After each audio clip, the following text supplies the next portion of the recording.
Hello everyone, my name is Jendra Diverkiawan from the Information System Program. Today, I will be presenting on processor function and structure. Okay, next. Definition of processor. The processor of Central Processing Unit or CPU is the primary component of a computer that acts as its brain. It is responsibility for interpreting, executing commands, and controlling the operation of all other hardware components. The processor play a vital role because without it, a computer cannot function and all is continuously fetches instruction from memory and executing them.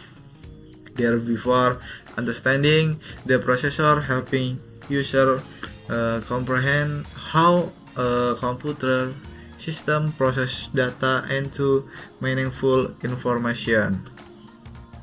And then next function of processor. Number one, fitting instruction. The execution stack carries out the operating commanded by the instruction. This is primarily handled by the arithmetic and logic unit or ALU or by moving data between registers.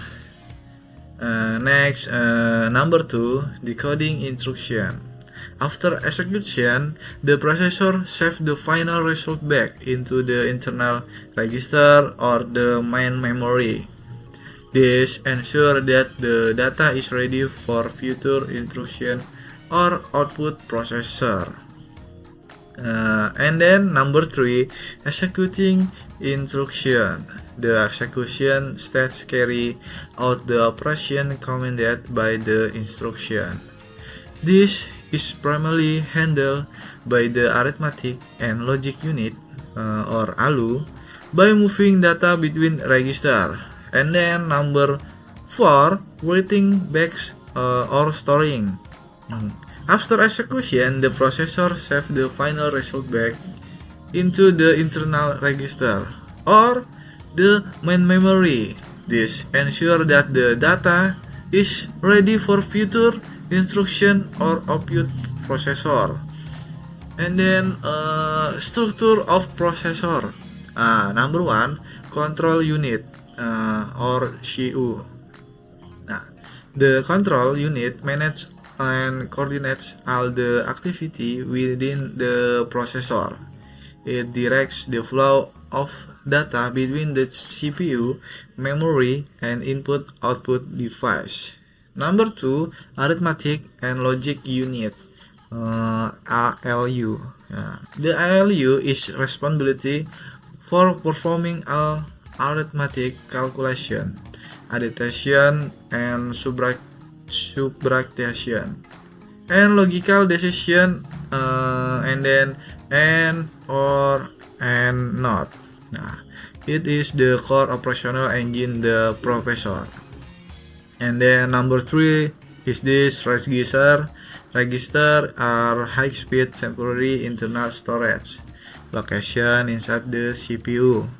They hold data that is currently being processed, instruction codes, and memory address. Number four is CPU interconnection.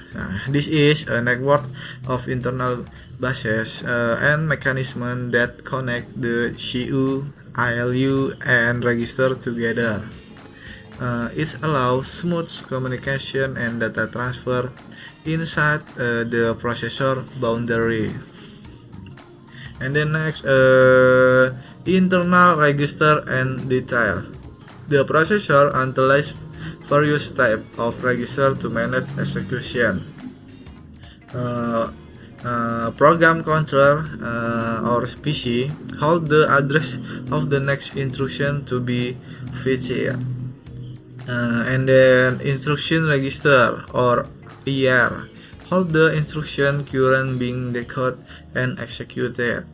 And then memory address register specifies the physical address in memory for a read or write operation. And then memory buffer register or MBR is this contains the data to be written into memory or the data most recently read. Next, the instruction cycle. The processing of an instruction consists of the repetitive sequence of events. Number one is the fetch. The CPU reads an instruction from memory, and then number two, execute. This the CPU interpret the instruction and perform the required action. And then interpret handling. If interpret are enabled and interpret has occurred, the CPU suspend the current program and handles the request. And then the cycle repeats continuously from the moment the computer is turned on until it is shut down. And then next, processor cache memory. Nah, to bridge the speed gap between the processor and main memory, CPU use the cache. Number one is the level 1.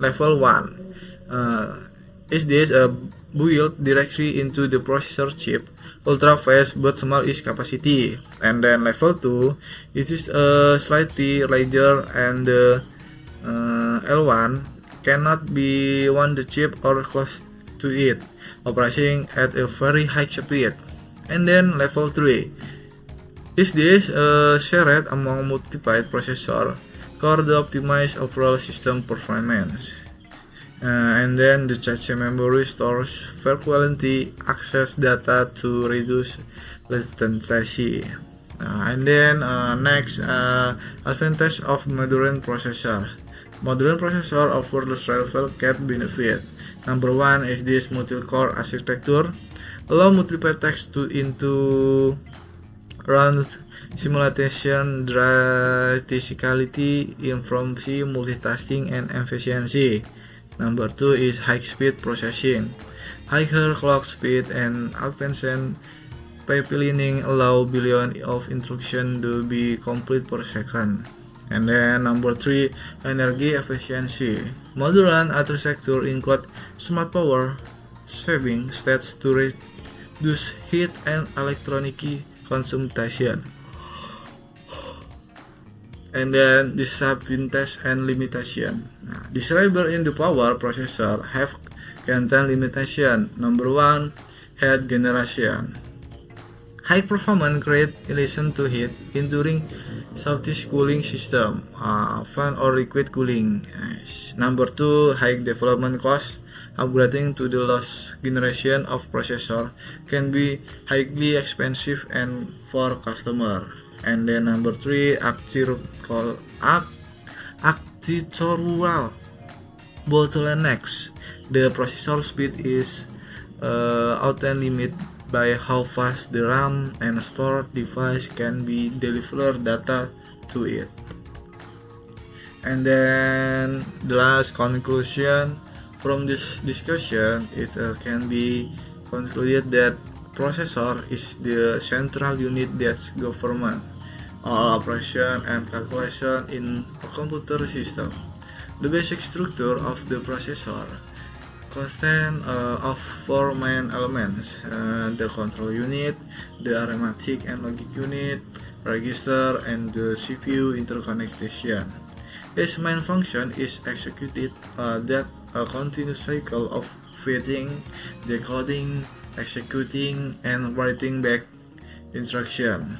And then modern processor overcome processing limits by utilizing multi-core design and physical cache memory. By understanding the processor, we can better appreciate how where coordination powers everyday technology and the complex computation. Okay, thank you for the presentation. Hope you what you guys said can be used and is